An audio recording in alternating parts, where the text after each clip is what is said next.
hadis diriwayatkan oleh Nabi Muhammad SAW. Bahkan di dalam mazhab Al-Imam Ahmad bin Hanbal, perkara ini diwajibkan di dalam mazhab mereka.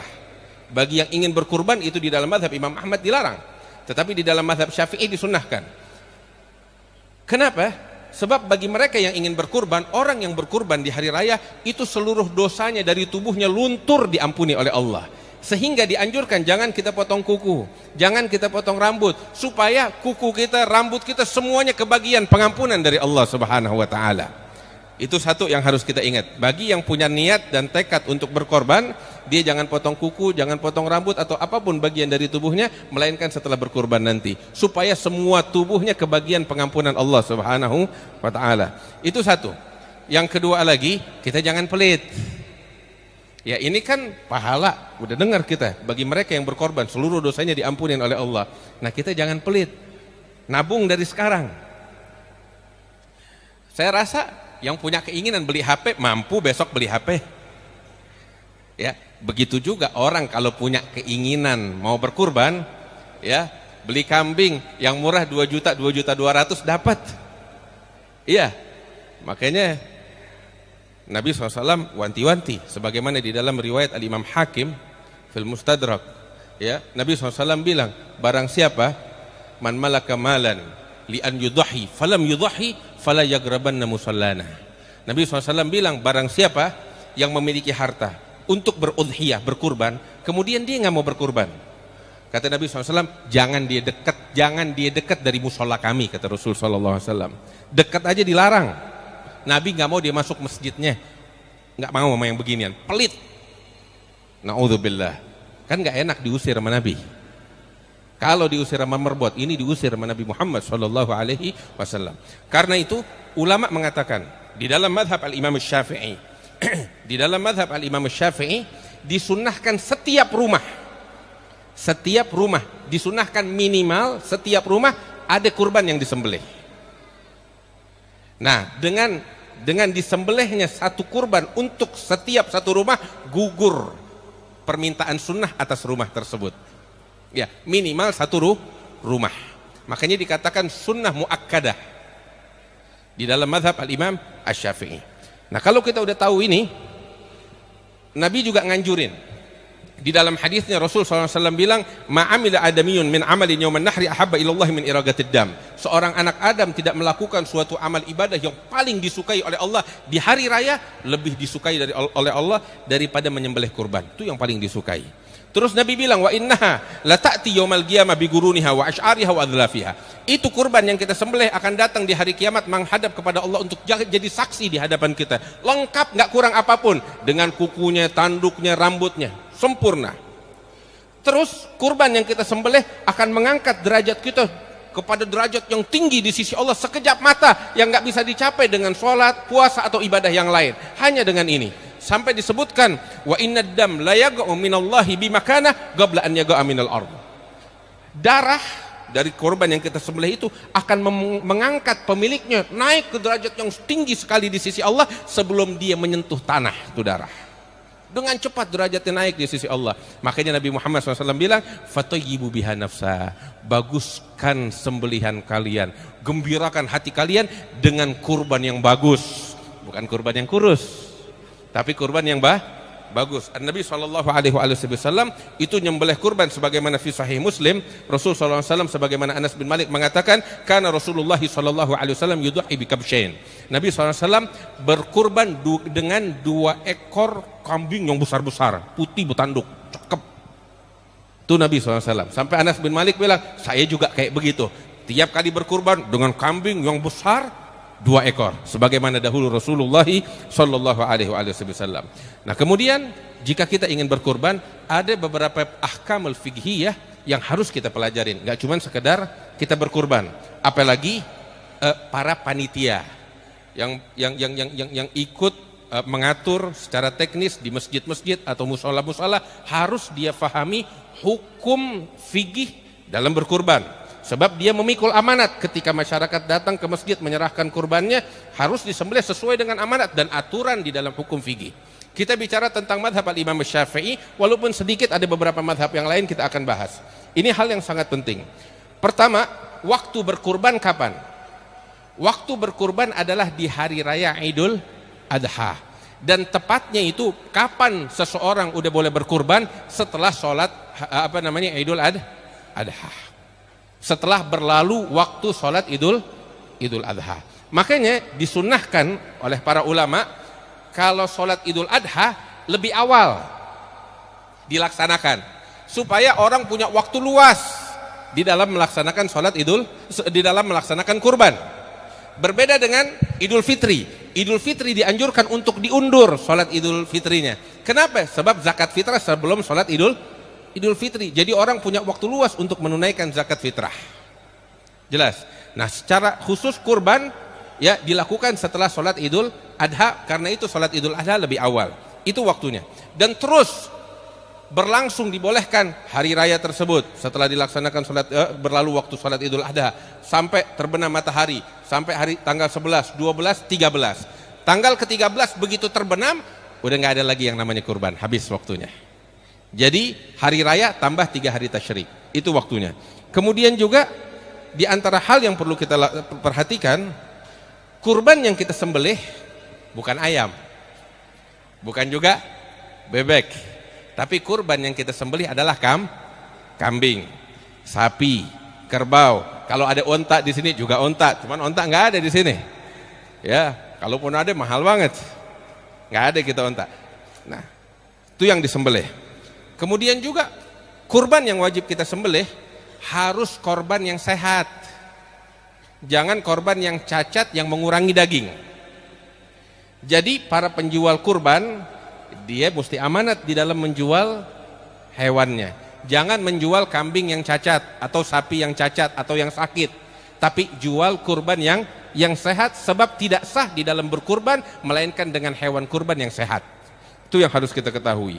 Kemudian juga di antara hal yang sangat diperhatikan, kurban itu hukumnya sunnah.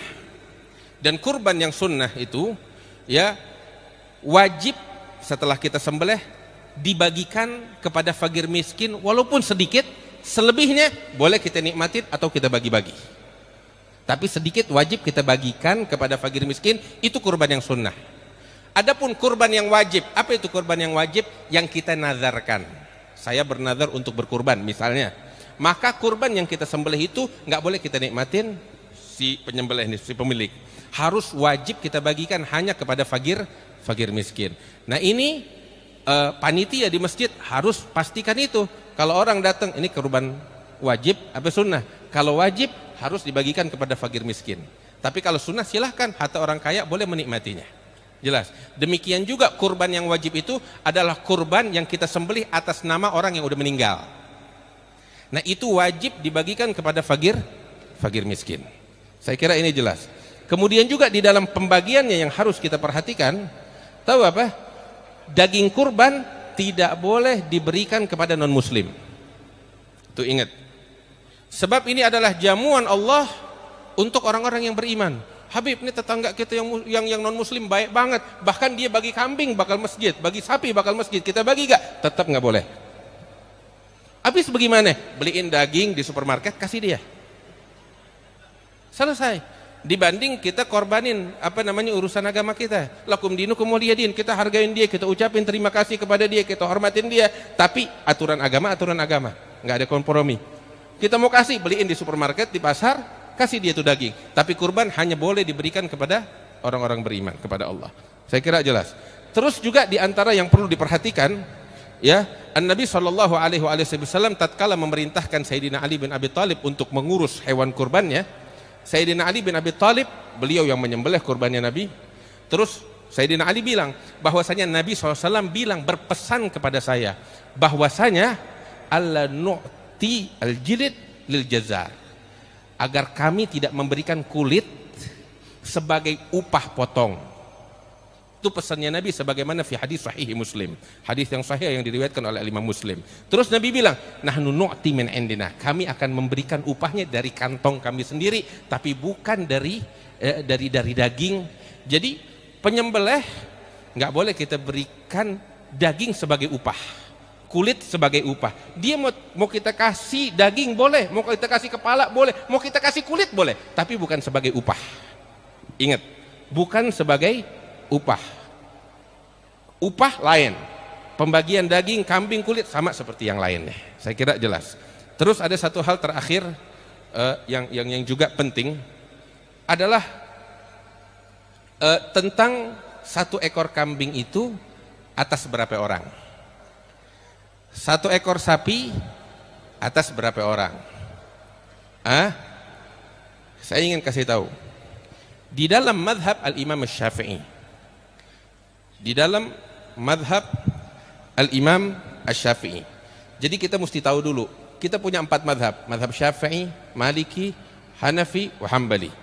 Mereka semuanya sepakat, satu ekor unta, satu ekor sapi tidak lebih dari 7 orang. Jelas? Mereka semua sepakat. Demikian halnya satu ekor kambing tidak lebih untuk 1 orang. Mereka semuanya sepakat akan hal itu. Dan hal ini diriwayatkan di dalam hadis yang sahih. Di antaranya Sayyidina Jabir bin Abdullah Al-Ansari, beliau mengatakan nahar Nabi Hudaybiyah ma'an Nabi sallallahu alaihi wasallam al-banadata an sab'ah wal bagarata an sab'ah. Nabi SAW, Sayyidina Jabir mengatakan kami dahulu menyembelih bersama Rasulullah sallallahu alaihi wasallam di Hudaybiyah unta untuk 7 orang, sapi untuk 7 orang. Ini yang disepakati oleh 4 madhab. Naam. Kemudian ya, jadi kita tahu satu ekor kambing untuk 1 orang, terus sapi atau unta untuk 7 orang, tidak lebih dari itu. Ini madhab Syafi'i dan keempat madhab yang lainnya. Namun saya ingin jelaskan bahwasanya di dalam madhab al-Imam Ahmad bin Hanbal dan di dalam madhab al-Imam Malik ada sedikit kelonggaran. Ya, ada sedikit kelonggaran. Kita bicara madhab Imam Ahmad dan madhab al-Imam Malik. Ada kelonggaran apa? Bahwasanya 1 ekor kurban ya dapat bisa untuk 1 keluarga. Madhab Imam Ahmad bin Hanbal dan madhab Imam Malik, 1 ekor kurban bisa untuk 1 keluarga, tapi dengan catatan. Apa catatannya? Ada syarat. Syaratnya itu adalah hanya hal ini, kelonggaran ini berlaku untuk keluarga, dan mereka punya dalil dalam hal ini. Keluarga yang wajib mereka nafkahi, yang hidup satu atap dengan mereka, dan keluarga dekat. Sebagaimana 3 syarat ini disebutkan di dalam mazhab al-Imam Malik. Jadi kelonggaran ini bukan dalam mazhab kita, mazhab Syafi'i, tapi di dalam mazhab al-Imam Malik dan mazhab Imam Ahmad bin Hanbal. Jelas? Adapun mazhab kita 1 ekor kambing 1 orang, 1 ekor sapi hanya untuk 7 orang. Saya kira jelas. Semua mazhab punya dalil-dalilnya masing-masing yang patut kita hormati dan kita hargai. Hanya saja terakhir yang saya ingin ingatkan, seorang dai, seorang mubaligh, tatkala menyampaikan hukum di tempat yang mayoritas penduduknya adalah bermazhab Syafi'i, hendaknya dia bawakan aturan hukum sesuai mazhab Syafi'i yang dianut oleh mayoritas orang, sehingga orang-orang bisa menerimanya dengan legowo, dengan lapang dada.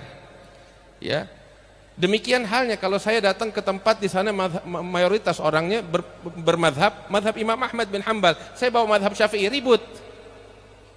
Ya, tapi kita mesti hargai di tempat yang mayoritas Imam Ahmad bin Hanbal, bawakan mazhab Imam Ahmad bin Hanbal di tempat sana. Tapi di tempat yang mayoritas mazhab al-Imam Syafi'i, kita bawakan apa yang dianut oleh orang-orang. Inilah seorang dai yang cerdas, yang mencari ridha Allah Subhanahu wa taala. Ini sedikit insyaallah yang bisa saya sampaikan, mudah-mudahan membawa manfaat. Wassallallahu ala sayyidina Muhammad wa alihi wasallam. Walhamdulillahirabbil alamin.